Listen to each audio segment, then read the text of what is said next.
Hi everybody, Dr. Bill Crawford here, psychologist, speaker, author of 4 books, host of 2 PBS specials. Here today to talk about change, habits, the brain, and why change is so hard. Of course, for those of you who follow my quotes and or philosophy, you know that I tie a lot of what we do and how we think and how we feel and how we can be influential in our lives to how the brain processes information. And that has a lot to do with why change is so hard. I mean, have you ever noticed that you have an idea of what you want to change? You have a clear sense of the new behavior you want to do. And yet we find ourselves so often falling back into that old habitual behavior. I experienced this firsthand last week when I was down in Grand Cayman, on the Cayman Islands. I was doing several presentations for several wonderful organizations down there, and in order to get around to them, I had to rent a car. Well, of course, down there, they drive on the left-hand side of the road, and most of the steering wheels are actually on the right-hand side of the car. So as you can imagine, you get into the car, and all of a sudden, it feels weird. And then you have to be very, very purposeful in order to not have that brain just take over and go to the other side of the road. This was my 3rd visit to Grand Cayman, so I was kind of prepared for this. And I did a pretty good job of staying on the left-hand side of the road. I was very purposeful about that. But every once in a while, I would want to turn, so I would just flip the turn signal.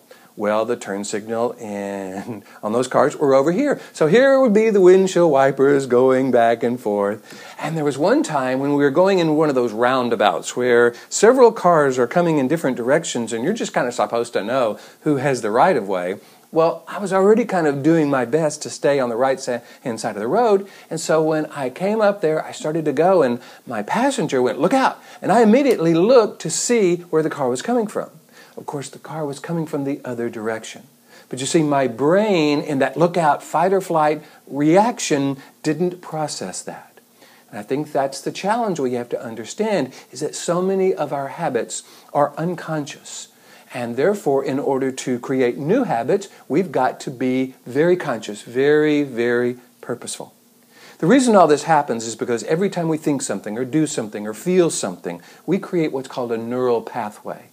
And just like a pathway in the woods, the more we go down that pathway, the more we repeat that particular thought or action or behavior, that pathway widens, it becomes easier to go down, and that's why some of our old habits are so powerful. That's kind of the bad news. The good news is, every time we do something new, we create a new neural pathway.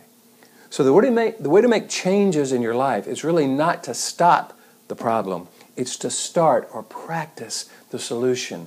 Now, the challenge is, initially, that's going to be somewhat awkward because it's not going to be natural.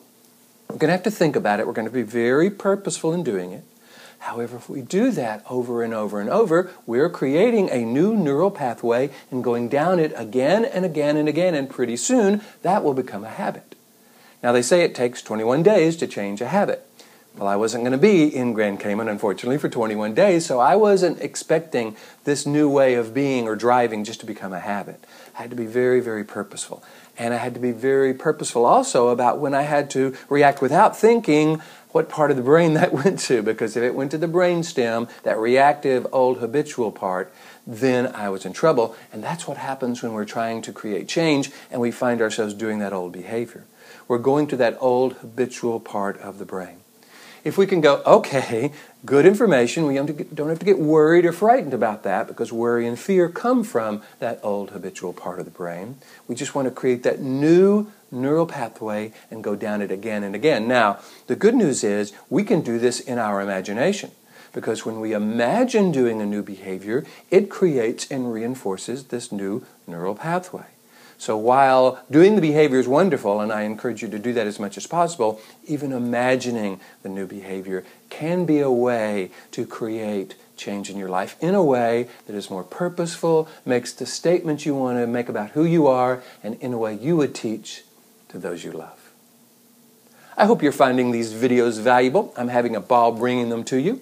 If you would like to receive my video every week, along with 2 or 3 paragraphs, how to apply a quote of mine to your life, you can go to my website, billcrawfordphd.com, hit the subscribe button, sign up for my weekly quotes. They're free, and each week I will send you one of these videos and one of my favorite quotes. If you want me to come and do a presentation to your organization about change, leadership, stress, dealing with difficult people, any of that, also go to my website, hit the contact button, and let me know what you're interested in. And of course, if you're interested in working with me as a psychologist, coach, go to that website, hit the contact button, and let me know. In the meantime, here's to you creating those new purposeful neural pathways, going down them again and again until they become the habit that you want to create. Here's to you bringing more clarity, confidence, and creativity into everything you do, and I look forward to seeing you in the next video.